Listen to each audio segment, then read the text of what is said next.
లయకారుడి సన్నిధిలో అపశృతి కరిమాయ కాకపోదు. దుర్మార్గ చిత్తమెల్ల ప్రళయరుద్రుని త్రినేత్ర జ్వాలల్లో భస్మీపటలం కాకపోదు. స్వామి, చరిత్ర పునరావృతం అవుతుంది. బోధపల్లె స్వామి, సమస్య జనించింది. దానికి పరిష్కారం ఏమిటి స్వామి?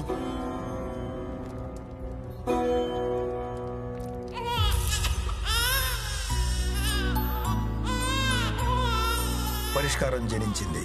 ఆ ప్రళయానికి ఈ ప్రసవానికి సంబంధం ఏమిటి? ఉంది.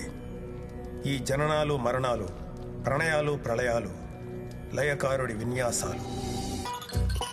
అప్పటి నుంచి వాడిని కళ్ళల్లో పెట్టుకుని పెంచింది. బంగారాజును బడికి పంపించడానికి కూడా బాధపడిపోయేది సత్యమ్మ. కన్నీళ్ళేటత్తా. నా కర్మ కాకపోతే వీడిని స్కూల్ కి పంపించడం ఏంట్రా? కర్మ ఏంటత్తా? నా కూతురుని చూడు, చెంగు చెంగుమని ఎలాగెందుకుంటూ లోపలికి వెళ్తుందో. అది ఆడపిల్ల, ఎలాగైనా బ్రతికేస్తుంది. రా బంగారాజు, వెళ్ళి అక్కడ కూర్చో. తీసేస్తాను. వెళ్ళు బాబమ్మ, వెళ్ళు అటు.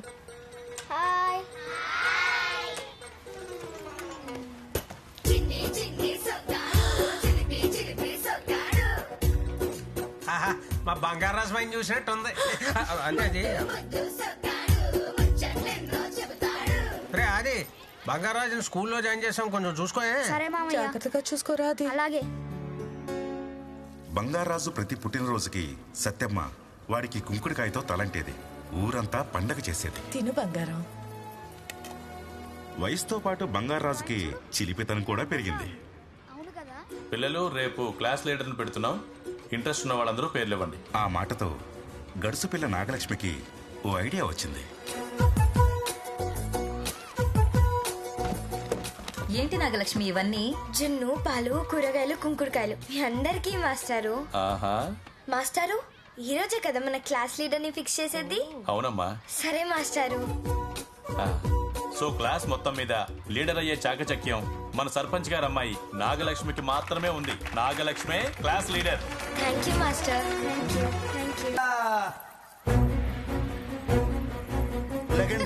లెగండి. కూత మారినదేమిటి? మా ఆవిడ వచ్చేసిన లెగండా. సత్య, నువ్వేంటే ఇక్కడ? అయినా నువ్వు చచ్చిపోవడం ఏంటి? నేను చచ్చానని బాధ, వచ్చానని బాధ. ఏంటి వీళ్ళతో ఓ కింద మీద పడి పొర్లేస్తున్నావు? ఈ పొర్లడంలో ఆయన తప్పేం లేదమ్మా. మనసులో ఉన్నది సాక్షాత్కారం అవ్వడమే స్వర్గం గొప్పతనం.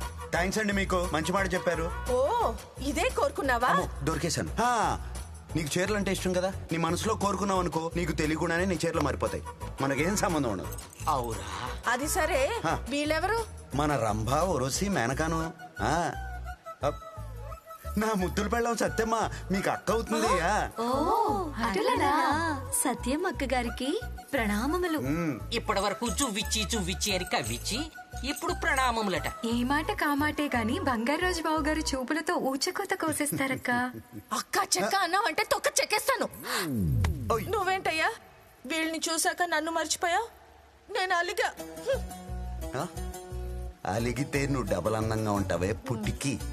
పుట్టికి అనగానేమి? మా ఆవిడ కొంచెం పుష్టివర్ధనం కదా, అందుకే ముద్దుగా పుట్టికి అని పిలుస్తా. అలా పిలిస్తే దానికి బోల్డ్ అంత ఇష్టం. ఇష్టం అంటున్నారు, అక్కగారి ముఖంలో ఓ నవ్వు లేదు, ఓ ఆనందము లేదు. అలిగింది కదా, బయటికి కనబడనివ్వదు.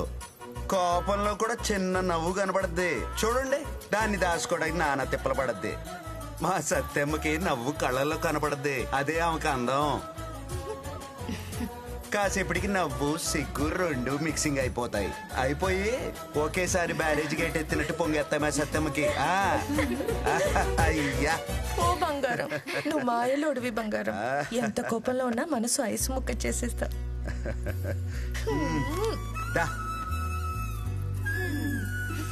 అవును, నువ్వు ఎలా పోయావే? నా కర్మకి ఒక మనవడు పుట్టాడు. మన అప్పచ్చిగాడి కొడుకు పుట్టాడా? ఆడిని కూడా అప్పచ్చి చేసావా? కాదు, వాడు అచ్చు నీ జాతకం. మీసాలు రాకుండానే సరసాలు మొదలెట్టాడు. వాడి వేషాలకి గుండాగి చచ్చాను. వాసి వాడి తస్సదియా నా పరువు నిలబెట్టాడు. ఆడిని ఇప్పుడు చూడాలి మనం. ఎలా? మానస దర్శినికి వెళ్ళి చూడండి, మీ మనసులో ఉన్న వ్యక్తి కనిపిస్తాడు. ఈ మాట ముందెందుకు చెప్పలేదు సామే? నువ్వు అడిగి ఉండవలే. నువ్వు పద పద పద పద పద.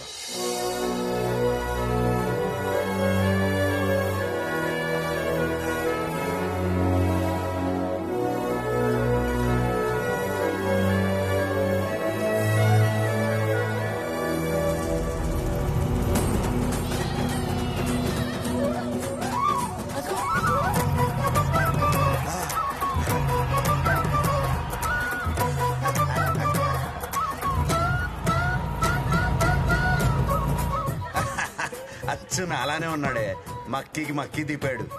నేను ఇప్పుడే కదా ఇక్కడికి వచ్చాను, వీడేంటి ఇంత అయిపోయాడు? ఇక్కడ నిమిషాలు అక్కడ సంవత్సరాలు. ఆడిని చూడనవే బాబు. ఎరా బంగారాజు బంగారాజు పోల్ డెకరేషన్ ఎలా ఉంది? కాంట్రాక్ట్ మందే. అద్దరింద్రా పద.